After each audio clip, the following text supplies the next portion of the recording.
So this is what to wear to auditions. Now, the first thing you should pay attention to is what it says in the acting notice, in the casting notice, excuse me. So if it says you're going to be a nurse, you should dress in scrubs, then please come in with the scrubs. They're going to want that. Or sometimes for commercial audition, if you're going to know you're going to be playing a waitress, you might want to bring an apron, but you don't have to do the full-on complete outfit for it. So number one, read the casting notice. Sometimes it'll say to wear something specific. Most of the time, for any casting, I'm talking about theater across the board, it'll just say nothing. And if it says nothing, please just come dressed, able to move, and paying homage to the character, but not necessarily dressing directly as the character. Like, don't play dress up as if it's Halloween, because this is actually sometimes distracting, or they're not going to be thinking about you for another role necessarily. So especially for theater, maybe you'd be right for one or two roles in it, because there's generally sometimes more characters that you'd be considered for. So you want to pay homage to the character, but you don't want to literally dress as the character. Now for film and television and commercials, it's really important that you don't wear anything distracting. No logos, crazy patterns, or big huge flowery patterns, or sometimes stripes will go funny. They will waver on camera. They like you to avoid white, because most cameras will try to white balance on a camera. They want you to avoid red and black. Those are, unless you're playing like the evil guy and you're wearing black, and that just makes sense. You're all in black like Johnny Cash from head to toe. That's maybe a different thing depending on your brand, what type of character that you normally play.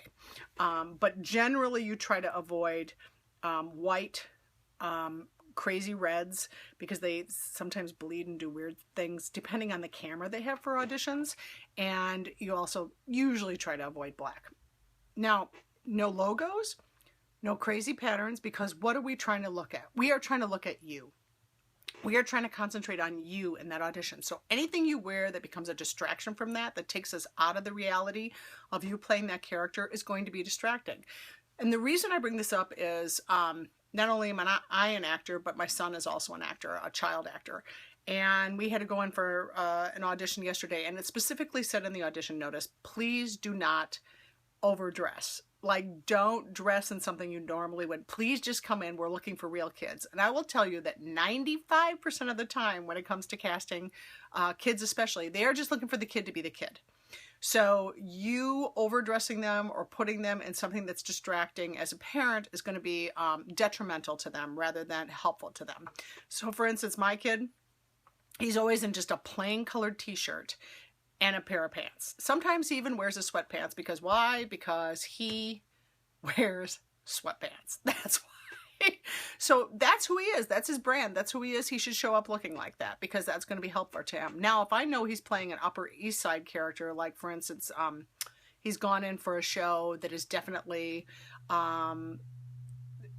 playing kids that would have a lot of money. Yes. Am I going to put him maybe in a pair of khakis and an actual button-down shirt at that point? Yes, I'm going to think about that. But nothing that's distracting or crazy or literally saying, hey, look at me, I am, but giving an homage or a feeling towards it.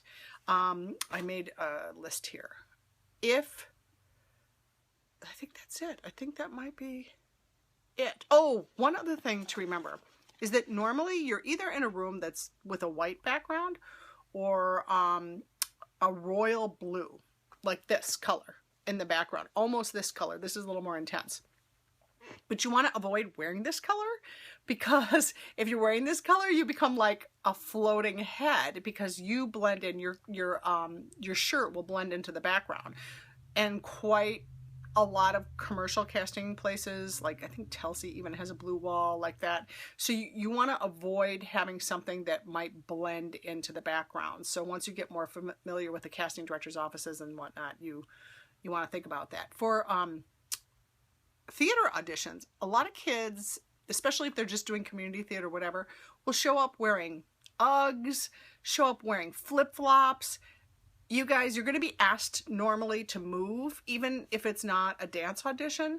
So please wear shoes that you can move in, something that you could run in. Whatever you could run in safely and not trip and break a tooth. That's what you should be wearing.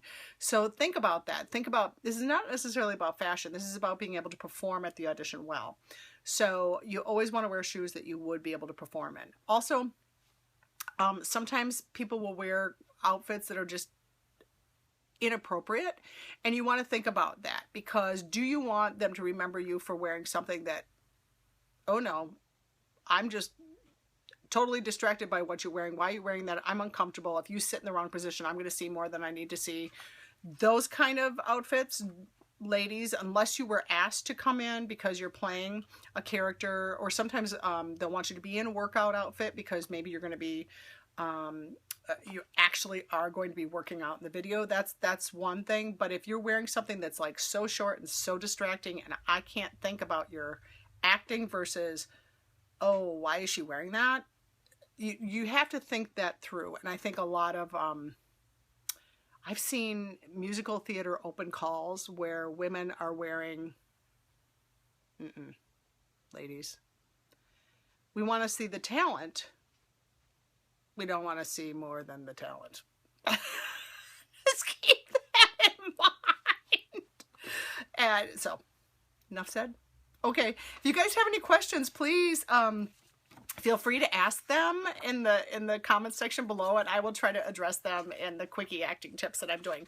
I did a this is how you can follow me. If you hit subscribe, if you go to the tinyurl.com quickie acting tips, it leads to the playlist on my YouTube channel where you can find these acting tips if you want to share it with somebody. I would love it if you would share it with people, because I just mean these to be helpful and encouraging to anybody who's getting started in the business. I think it's fantastic. I've used actors who are just getting started in my films, and we are winning awards with those wonderful actors. So I would love to offer any kind of tips that I can to help people get started on their way in this business we call show.